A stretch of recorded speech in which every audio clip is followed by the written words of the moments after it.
আজ আমাকে কথা বলতেই হবে ইনশাআল্লাহ, কারণ আগামীতে আবার আপনাদের সাথে দেখা হবে কিনা আমি জানি না। কথা বলতেই হবে।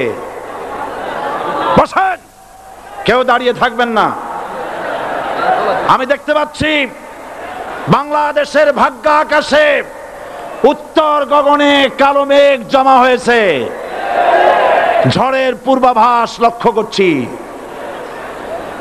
যদি মোকাবেলা করতে না পারেন সক্ষম ভাবে, এমন অন্ধকার গাঢ় কালো অমাবস্যার রাত আসতে পারে যার সুবে সাদে খাওয়া অসম্ভব।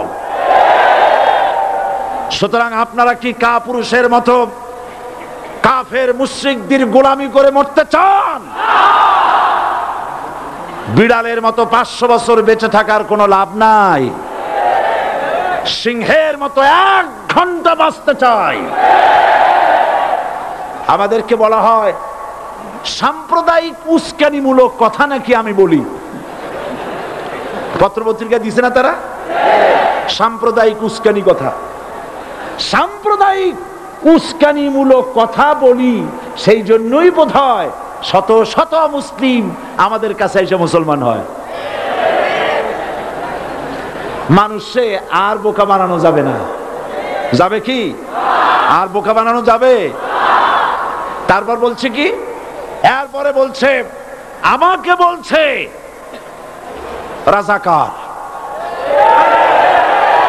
শুনে রাখো চট্টগ্রামের লক্ষ লক্ষ জনতা, পার্লামেন্টে যখন আমাকে এই কথা বলা হয়েছিল, আমার পার্লামেন্টের কলিগ জাফরুল্লাহ চৌধুরী সাহেব বসে আছেন এখানে, হ্যাঁ, জাফরুল ইসলাম চৌধুরী বসে আছেন পাশে, প্রধানমন্ত্রী সুদ্ধা, অন্তত 3 শতাধিক পার্লামেন্টের সম্মানিত সদস্যরা সেদিন বসা। 1997 সনের বাজেট বক্তৃতা যখন আমি করতেছিলাম, ডক্টর কুদরতে খোদা, নাম রাখছে কুদরতে খোদা, আসলে গজবে খোদা। এই লোকটি নাস্তিক, ইসলামের চূড়ান্ত দুশমন। তার প্রণীত শিক্ষা ব্যবস্থার যখন সমালোচনা করছিলাম, ট্রেজারি বেঞ্চ থেকে আমাকে বলা হলো রাজাকার। আমি আমার সমস্ত শক্তি একত্রিত করে বলেছিলাম শুধুমাত্র হিন্দুস্তানের রাজাকারেরাই আমাকে রাজাকার বলতে পারে। আমি বলেছিলাম 1973 সন পর্যন্ত আমি বাংলাদেশের কোন রাজনৈতিক দলের নেতা এবং কর্মী ছিলাম না। আমি রাজাকার নই। আমাকে রাজাকার বলে যদি তাকেও প্রমাণ করতে না পারে 10 কোটি টাকার মানহানি মামলা দায়ের করব। আমার এই বক্তব্য সারা দুনিয়া শুনেছে।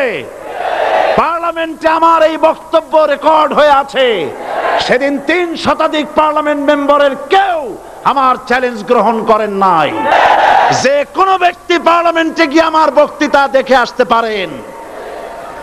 এরপরে 1997 সনের 7ই অক্টোবর দৈনিক জনকণ্ঠ পত্রিকা যখন আমার বিরুদ্ধে লিখলো, সেই পত্রিকায় সাইদির ওপেন চ্যালেঞ্জ 8ম পাতা, 1997 7ই অক্টোবর, এত বড় 2 কলামে হেডিং। সেখানে আমি বলেছি বাংলাদেশের সকল সাংবাদিক, গোয়েন্দা বিভাগ, বাংলাদেশের সকল বুদ্ধিজীবীকে আমি আমার পিরোজপুরে আমন্ত্রণ করছি। আমার উপস্থিতিতে যদি কেউ প্রমাণ করতে পারে বাংলাদেশের স্বাধীনতা যুদ্ধের বিরুদ্ধে আমার কোনো ভূমিকা ছিল, সজ্ঞানে স্বেচ্ছায় জাতীয় সংসদের সদস্য পদ থেকে পদত্যাগ করব। 3 বছর পার হয়ে গেছে, আজ পর্যন্ত কেউ এই চ্যালেঞ্জের মোকাবেলা করে নাই। সুতরাং আমাকে যারা রাজাকার বলবে তারা পিতৃ পরিচয়হীন অবৈধ সন্তান। 1971 সনের, শোনো মুসলমানেরা, 1971 সনের কোন কাদা সাইদির গায়ে লাগে নাই।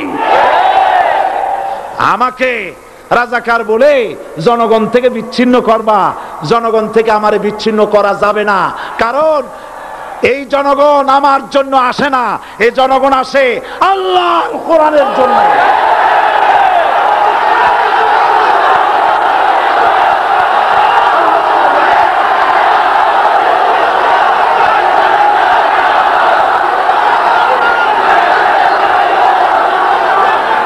আজকে আর যারা ইসলামের কথা বলে, যারা ইসলামের কথা বলে তারাই রাজাকার, তারাই মৌলবাদী।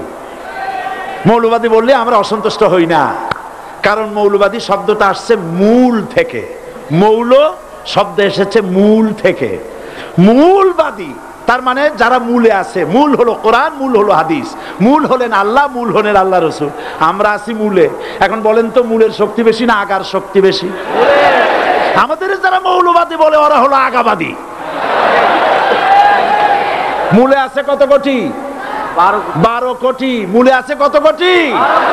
আর আমাদের যারা মৌলবাদী বলে ওই থাকো গাছের আগায়, আমরা মূলে। লাফালাফি বেশি করবা না, 12 কোটিতে গাছের গোড়া আসতে নানা দেবে, মামু বাড়ি দিল্লি গিয়ে পড়বা, বাংলার জমিনে জায়গা হবে না। এ কথা বিশ্বাস করো। বাংলাদেশের মুসলমানদের শরীরে এক বিন্দু রক্ত থাকতে শয়তানের তৈরি করা ধর্মনিরপেক্ষ মতবাদ বাংলার জমিনে কায়েম হতে দেওয়া হবে না, হবে না।